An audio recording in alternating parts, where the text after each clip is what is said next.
Hey viewers, my installation of Fallout 4 is so broken, I've decided to reinstall Fallout 3 and make a video on that instead.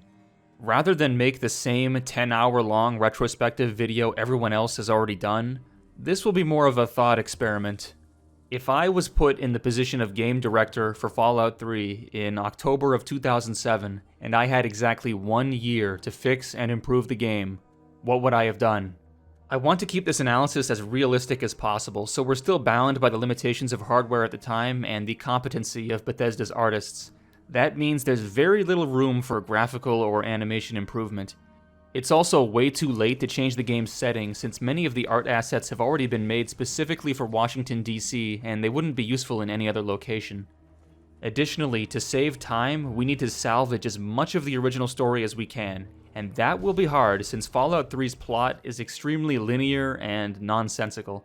But I'll talk about that later. First, I want to rattle off a bunch of ideas that would improve the game immensely and be extremely easy to implement.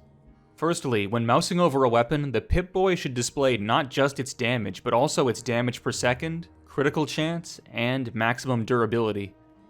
Not having access to this information makes it impossible to make an informed decision about what weapon to use, unless you go out of your way to look up the details on a website.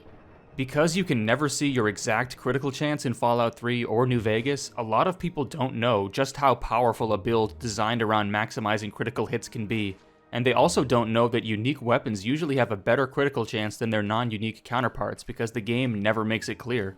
Anyways, here's something else that would take a few weeks to add, if that. Iron sights. Most guns in Fallout 3 already have iron sights modeled onto the weapon, they just need their aim animation adjusted to line up with the center of the screen. It can't be that hard to do if modders figured it out only a few months after Fallout 3 came out. Another thing to add is real recoil. Fallout 3 and New Vegas only have fake camera recoil. You never have to adjust your aim downwards to fight the climb of the weapon you're using. I can't understand why, since moving the camera slightly upwards after each shot is the easiest thing to implement in the world. There is no excuse for Bethesda and Obsidian both failing to add this very simple feature, so let's just take 2 or 3 days to put it in. One more simple but game-changing addition would be the protected flag from Skyrim. Adding this would prevent caravan merchants and other important NPCs from being killed by random encounters, while still allowing the player to kill them if they so choose. Here's something I've never seen anyone else talk about. Why don't NPCs have different heights in Fallout 3? Only a few NPCs have their heights set to anything but the default 1, and that's very odd since heights can be set on an individual basis in the creation kit. It would have been an excellent bit of world building to see most Wastelanders be shorter than you due to malnutrition. Wealthy folks like those in Tenpenny Tower could be slightly taller on average. I know most people never notice little details like this, but those that do would appreciate it. And this is such a simple task, a single intern could get it done in 1 day, guaranteed.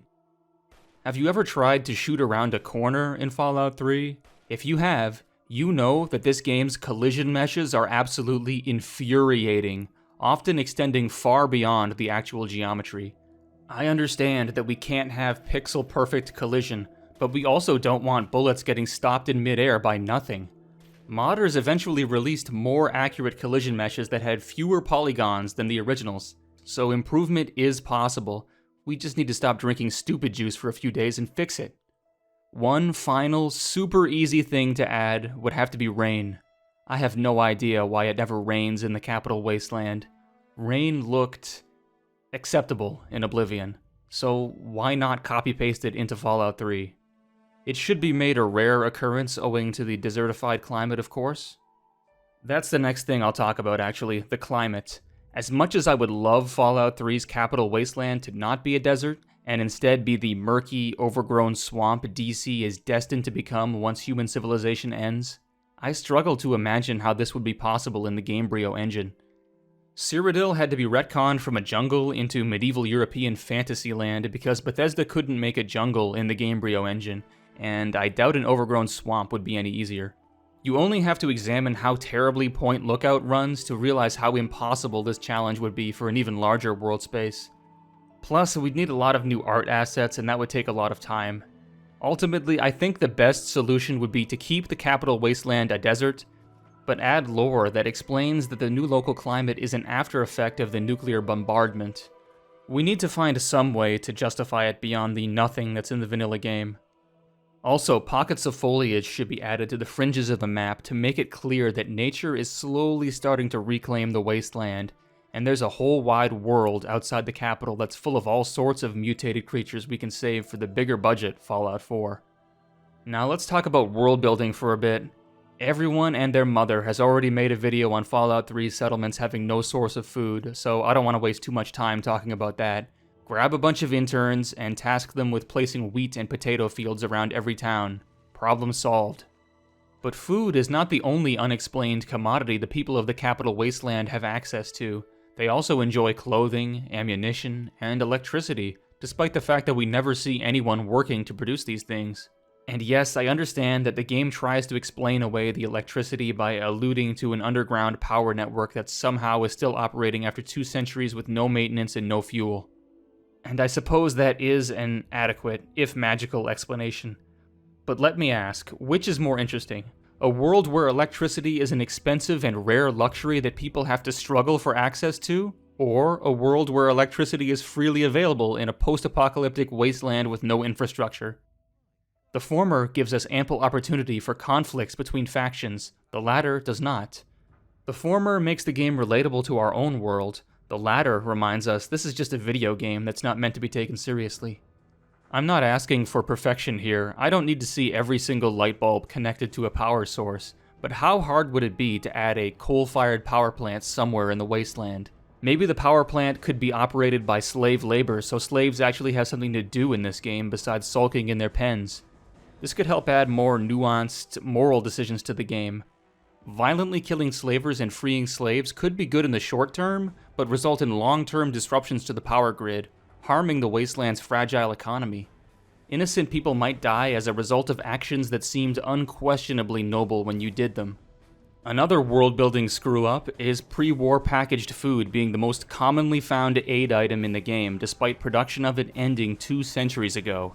Even if these foods have preservatives to keep them edible indefinitely, wastelanders should have run out of food to scavenge a few years after the bombs dropped. Except in locations that have been both sealed and uninhabited since 2077, there should be no pre-war food left by the time of Fallout 3. The same is true for Nuka-Cola. I think Fallout 2 made a huge mistake by making Nuka-Cola vending machines functional and making the drink more common, when it should have become less common in the 80 years since Fallout 1. And 40 more years after that, pre-war Nuka-Cola should be a very rare find indeed.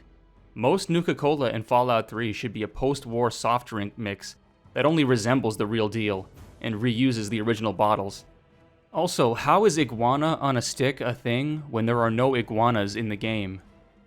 I can say the same about squirrel on a stick too. There are no squirrels either.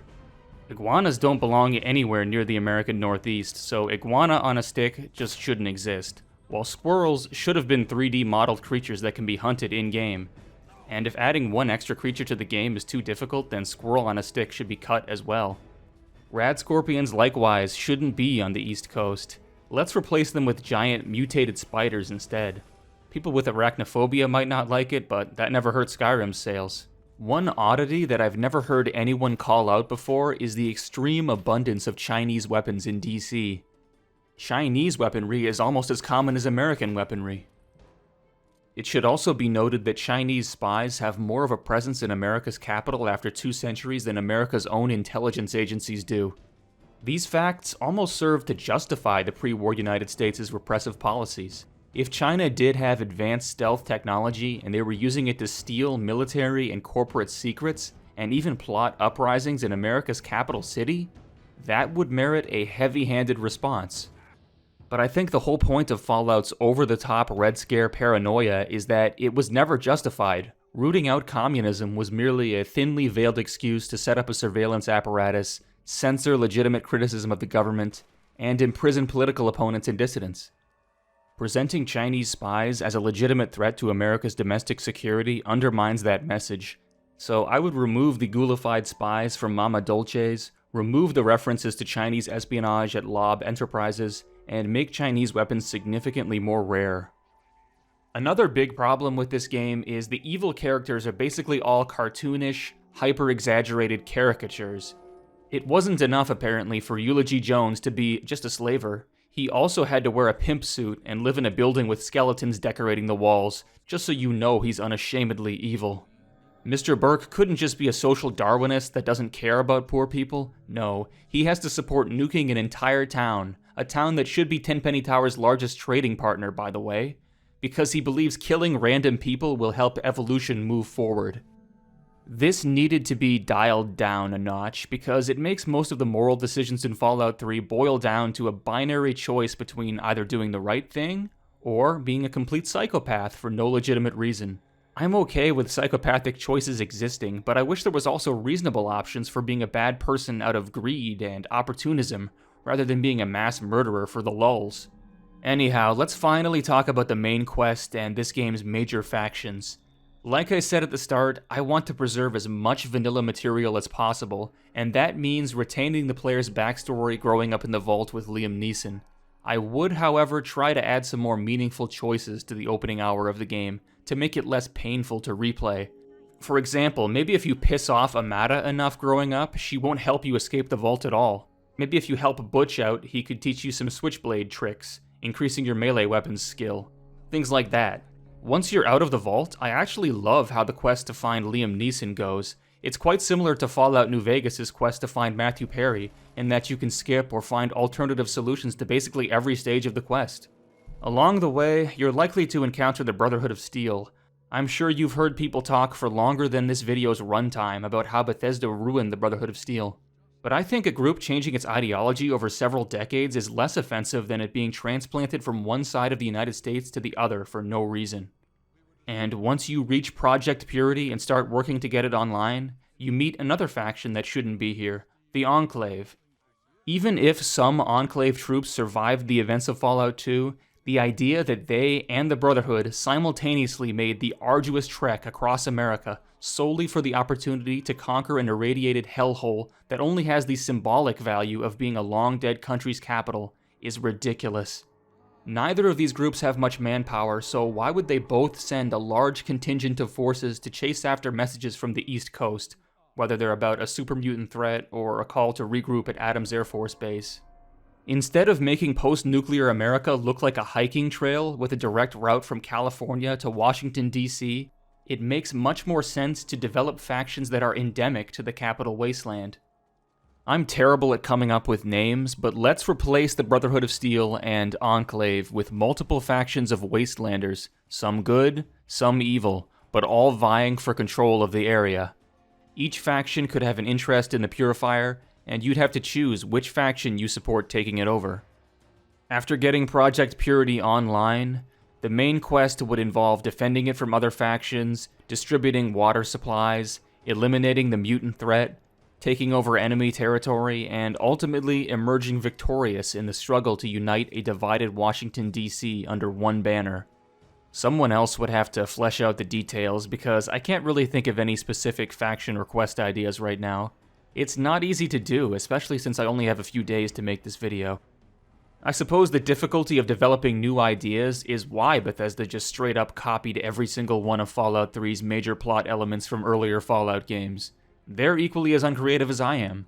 They even copy-pasted Harold into the capital wasteland, despite him being very unlikely to be capable of making the journey considering he's a slow-ass ghoul with a tree growing out of his head.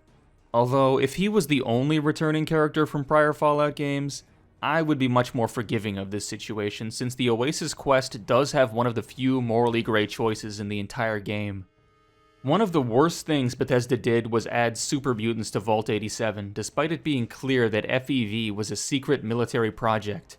The pre-war US military was obsessively afraid of Chinese communist espionage and would never have given FEV to a private corporation like Vault-Tec. That would be like the United States giving the Coca-Cola company access to the Manhattan Project during World War II. It's unimaginably stupid. Again, instead of copying what came before and coming up with flimsy post-hoc justifications for it, let's create a new mutagen that has nothing to do with FEV. This mutagen makes people bloodthirsty and gives them a hive mind loyalty to each other, as well as the desire to expand and conquer. That way, we can have mutants that act exactly the same as super mutants do in Fallout 3, but without stepping on pre-established lore. And we can use this extra freedom to make these mutants more of a threat by giving them multiple variants with unique combat abilities. We can do whatever we want because we've created a new creature. That's the advantage of coming up with something new. We're not constrained by details from previous games. Of course, I suppose novelty isn't always bound to be good. Look at the Talon company, for example. They're woefully underdeveloped enemies that meander around a few locations and hunt you down when you have good karma. If it was only possible to interact with the Talon company in any manner other than shooting them, they could have been a memorable faction. Talon company mercenaries should have been neutral and only attacked you if you attacked them or got in the way of their missions. Little Lamplight is another Bethesda original, and I don't think it's necessary for me to explain the many problems with it, since others have beaten this topic to death. Suffice it to say, Little Lamplight should not exist. All the children living there should be redistributed to other settlements, which would help make it look like they're having enough children to maintain their populations. There's also a few game balance tweaks I'd make. Fallout 3's special attributes could really use a rework. In particular, the dump attributes Perception and Charisma need to be made useful. Perception should increase your chance to hit in VATS like it does in Fallout 4, and Charisma should modify how many companions you can have, as well as give them more damage resistance and higher damage output. Entering VATS should have an action point cost, preventing you from spamming the VATS key to scan for enemies. That's one of the few good ideas Fallout 76 came up with. Level scaling is a scourge that Bethesda games have suffered from since Oblivion, and while Fallout 3 isn't as bad as Oblivion, it gets pretty close with Broken Steel installed once you pass level 20 and every random enemy you come across is now a super mutant overlord or albino rad scorpion. Level scaling needs to be removed entirely, and instead enemies should have fixed levels that increase the further you travel from the center of the map. This change alone would make the game so much better it's not even funny. Lastly, I want to say this. Fallout 3 sold, at a minimum, over 15 times as many copies as the original Fallout. It sold more copies in its first week after release than all prior Fallout games combined in total. Despite its flaws, it was every bit the success Bethesda could have hoped for, and then some. The game received glowing reviews and widespread praise. Only a small minority complained about any issues I've brought up in this video. Looking over my script, I realize a lot of my complaints are minor nitpicks, and while Fallout 3 would no doubt be better if they were addressed, overall I think it's still an excellent experience, especially by 2008 standards. Yes, the main quest is terrible, there's no getting around that, but the side quests compensate for that a lot. Fallout 3 doesn't have that many side quests, but the ones it does have are very lengthy, and nearly every single one has at least 2 solutions. By contrast, Fallout 4 is full of short, linear side quests that suck, alongside Radiant quests that are even worse. Compared to its numbered sequel, Fallout 3 also has a much better dialogue system, it has more RPG elements, and it wasn't as much of a technical disaster on release day. Replaying Fallout 3 to make this quick and dirty video has made me appreciate the game a lot more, and that's something I didn't expect. I think Bethesda really did the best they could with Fallout 3, and many of the mistakes they made were also made by Micro Forte with Fallout Tactics, and even Black Isle themselves with Fallout 2. Fallout 3 could have turned out a lot worse if another company won the rights to the series. We should be happy with what we got. And that's all I have to say on the topic. Toodles. 2 Patreon subscribers? Now that's hard to believe.